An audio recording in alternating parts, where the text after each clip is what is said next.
दिनै एक्चुअली जेनाखि जोबथा बादायलायनाय इउनाइटेड चिरां दुवार एफसिआ 1 गलाव जेननायखौ जोङो गनायनानै लानो हाबाय। मानो होनोबा जोबथा जेनाखि मोनसे डिसिसन बेहाय मोनसे पेनाल्टि होनाय जादोंमोन रेफारिनिफ्राय, बिनिफ्राय गावनि लाइन्समेनजों मोनसे जेनाखि रेफारिनि गेजेराव जेनाखि डिफारेन्स मोनसे डिसिसन जालायनाय, बेखौ लानानै रेफारि बिथांमोनहा फाइनाल डिसिसन लास्टसिम जेबो होनो हायाखै।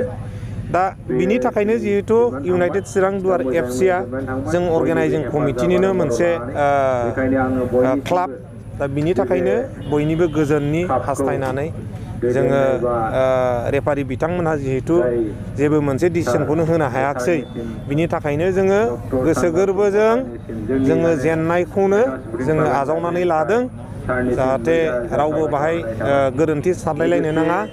दा आर'नाइ दावहारु एफसिआ 1 गलाव इउनाइटेड चिरां दुवार एफसिखौ फेजेननानै देरहासार जानो हाबाय। जोंहा जेनाखि रेसपन्स, पाब्लिकनि रेसपन्सखौ जोङो जोबोद मानिनांगोन। मानो होनोबा जागायजेननायनिफ्राय लानानै दिनै फाइनालाव दिनै जोबोद लोब फैनानै रायजो राजाफ्रा नुजाथिफैदों। जोंहा फाइनालाव दिनै बुंनो थाङोबा खमैबाबो 25,000 मानसिफ्रा पाब्लिकफ्रा गेदारिं जाफैदों आरो जोंनि फुटबल जेनाखि फाइनाल, बे फाइनालखौ बयबो नायफैदों।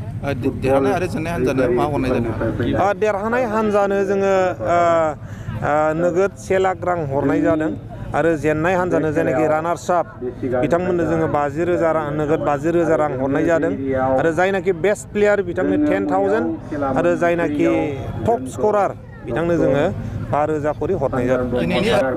पुलिसफ्रा जिहेतु पाब्लिकफ्रा एसेबाबो रेफारिमेननि डिसिसन लानायाव जिहेतु गोबाव जादोंमोन, बे गोबाव जानायाव पाब्लिकफ्रा एसेबाबो अधैर्य जानानै एसे एनै गन खुबैनाय मानायखौ नुनो मोन्दों। बावनो एसे होस्रांनाय जादों आरो बेनिफ्राय बारा जेबो जायाखै।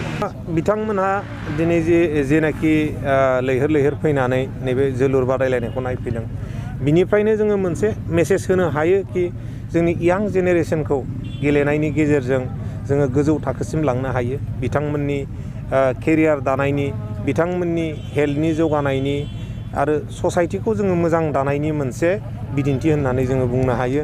मानो होनोबा जोंनि रायजो राजाफ्रा जोंनि गेजेराव गोजोन लुगैदों, मोजां थासारि लुगैदों। जोंनि लाइमोनफ्रा स्पर्ट्सआव दावखोथों, जोंनि लाइमोनफ्रा कालसाराव दावखोथों, जोंनि लाइमोनफ्रा एडुकेसनाव दावखोथों। जोंनि रायजो राजाफ्रा बेखौनो लुगैदों, जोङो बेखौनो बुंनो हायो। दा बिनि थाखायनो जोङो गासैबो जेनाखि सोरजिलु हाबाफारि, जोंनि लाइमोनफोरखौ जौगानायाव बेफोरबायदि लोब फैनानै सापर्ट खालामफैनाया जोंखौ मदद खालामगोन।